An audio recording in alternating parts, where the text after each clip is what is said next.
issue that's a real nightmare for thousands of homeowners is a type of insulation called spray foam. People had it installed to help keep the heat in their homes, and for years the government even handed out grants to have it done. Yeah, but DIY expert Wayne Perry's been to investigate how it's now being called a scandal, leaving some properties unsellable. Spray foam roof insulation has been marketed as an effective way to warm up your home. And until March 2022, it was even part funded by the government's Green Homes grant.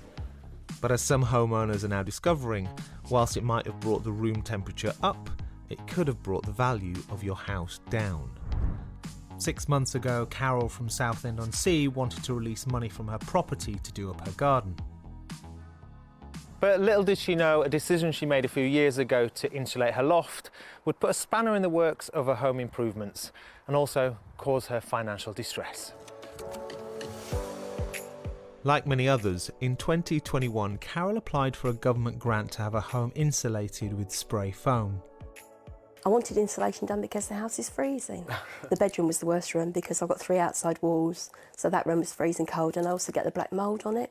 So I thought anything to keep the house warmer. It works, it's nice and warm in here. When did you realise there might be an issue? I wanted to do release equity so that I could spend it basically on the garden. I spoke to about 3 different brokers. One asked me if I had spray foam insulation in the loft.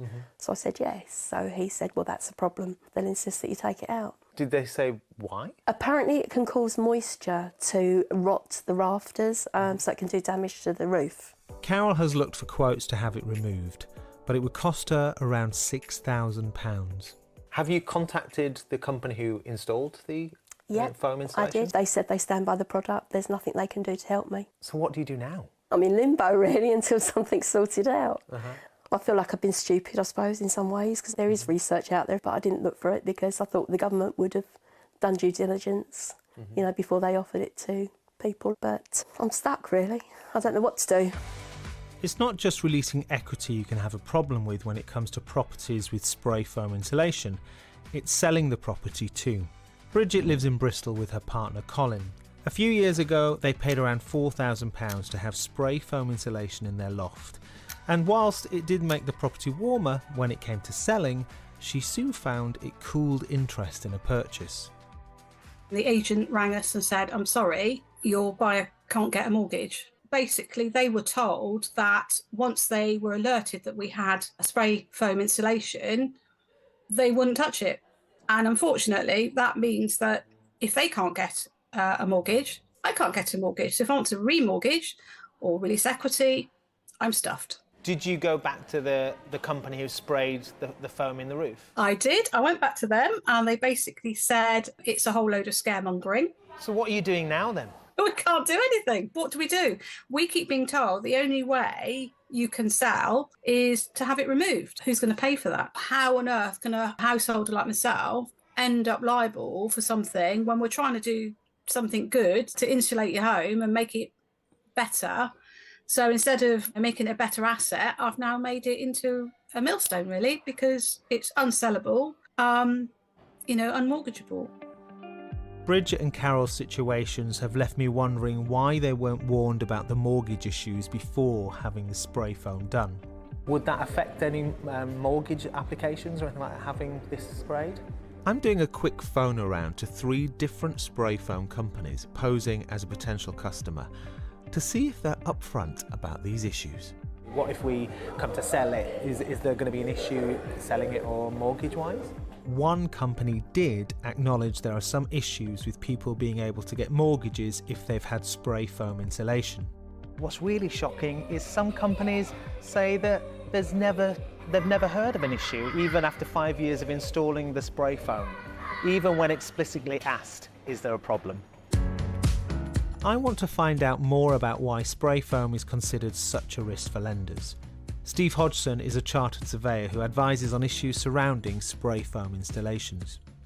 Mortgage lenders are not only looking after their own risks, but they've got an obligation to look after the people that are buying the home. The problem with spray foam is that it can cause the build-up of moisture inside the roof against timbers that are vulnerable to decay. So I feel very sorry for people struggling to sell or are struggling to release equity on their homes. But on the flip side, actually, those agencies are actually looking after our interests. And is there any circumstances where you think spray foam is beneficial? If you're converting a loft into living accommodation and you're trying to improve the thermal performance of a new room, then actually spray foam insulation can be quite useful. But in situations like this, the risks that you're running with this insulation perhaps outweigh the benefits. When using spray foam insulation, you need to make sure the loft or room you're using it in is well ventilated to avoid damp and condensation, which is why a loft conversion with windows and ventilation can be one way of using spray foam effectively. We asked Steve to take a look at Carol's insulation. First impressions of this installation? This particular install is really poor. Even if you look just up here, you can see that huge gap between the insulation and the timber, and that means that the insulation really does not do its job at all. But also what we've found is when we've tested the timbers behind that they're significantly wet. Now that's not totally unexpected at this time of the year, but the foam may then prevent evaporation and drying. The other point about spray foam is that it keeps the heat in your loft, but if your loft isn't in use, there's no point in heating it. It can be cheaper to simply lay insulation on the floor of your loft, keeping the heat only in your home. This property lends itself very well to insulation across the ceiling, and that would have given a very good level of insulation without putting any of these timbers at any risk of decay whatsoever. If you've had this installed, or you're buying a house and you see that this is installed, what should you do?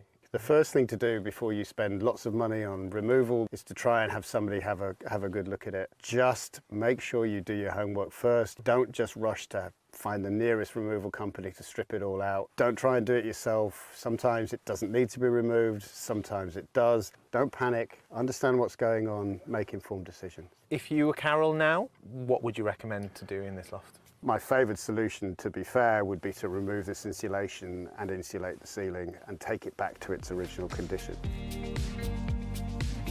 My heart goes out to Carol and Bridget and anyone else who's concerned about their insulation. It's just a reminder, if you are doing any home improvements, do your research and weigh up all the options. Carol and Bridget, they're just in a financial mess, aren't they? Yeah, and like Wayne said, it's about doing your research and getting the right kind of advice. Hopefully that'll help. To get a free quote for spray foam removal today, visit removesprayfoam.net. We guarantee to beat any like-for-like quote, and our work is available with zero deposit, meaning you only pay when the work is done and you are satisfied. Visit removesprayfoam.net today